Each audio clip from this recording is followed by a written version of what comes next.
जब 1988 में उनका निधन हुआ तो उनके बैंक खाते में मात्र 500 रुपए थे।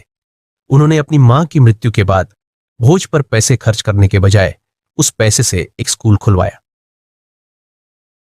कर्पूरी ठाकुर अपने सिद्धांतों पर अडिग रहने वाले नेता थे। उन्होंने सामाजिक न्याय के लिए लगातार संघर्ष किया और कभी भी अपने आदर्शों से समझौता नहीं किया। पिछड़ी जातियों के लिए आरक्षण लागू करने के उनके फैसले का कई वर्गों ने विरोध किया और उन्हें व्यक्तिगत रूप से भी आलोचना का सामना करना पड़ा।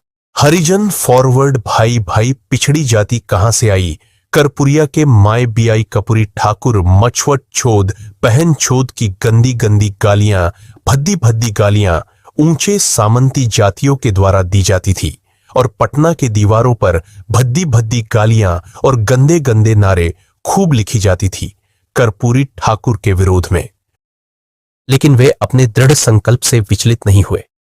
उन्होंने दलितों के खिलाफ अत्याचारों के बढ़ते मामलों पर गहरी चिंता व्यक्त की और एक साहसिक कदम उठाते हुए दलित परिवारों को आत्मरक्षा के लिए हथियार लाइसेंस देने का निर्णय लिया।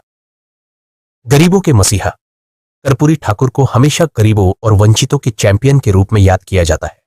उन्होंने अपना पूरा जीवन उनके उत्थान के लिए समर्पित कर दिया। उन्होंने शिक्षा को सभी के लिए सुलभ बनाने के लिए प्रयास किए और हिंदी भाषा को बढ़ावा दिया। उनके द्वारा लागू किए गए आरक्षण ने सामाजिक और आर्थिक रूप से पिछड़े वर्गों को मुख्य धारा में लाने में महत्वपूर्ण भूमिका निभाई। लालू प्रसाद यादव और नीतीश कुमार के मेंटर कर्पूरी ठाकुर ने बिहार की राजनीति में कई युवा नेताओं का मार्गदर्शन किया, जिनमें लालू प्रसाद यादव और नीतीश कुमार प्रमुख हैं। ये दोनों नेता बाद में बिहार के मुख्यमंत्री बने और उन्होंने कर्पूरी ठाकुर के सामाजिक न्याय के एजेंडे को आगे बढ़ाया। एक किस्सा यह भी है कि एक बार बीमार कर्पूरी ठाकुर को कहीं जाने के लिए लालू प्रसाद यादव से उनकी जीप मांगने पड़ी, लेकिन लालू ने यह कहकर मना कर दिया कि जीप में तेल नहीं है। इससे पता चलता है कि कर्पूरी जी ने कभी भी अपने पद का दुरुपयोग नहीं किया और साधारण जीवन जीते रहे। निधन और विरासत 17 फरवरी 1988 को 64 वर्ष की आयु में दिल का दौरा पड़ने से कर्पूरी ठाकुर का निधन हो गया।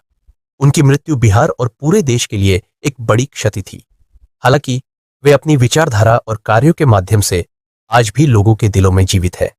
उन्हें मरणोपरांत भारत रत्न से सम्मानित किया जाना उनके अद्वितीय योगदान का सम्मान है। हमारी प्रेरणा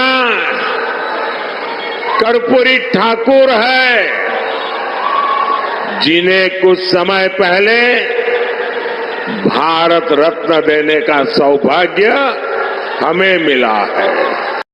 कर्पूरी ठाकुर की विरासत सामाजिक न्याय, समानता और सादगी के मूल्यों पर आधारित है। उन्होंने बिहार की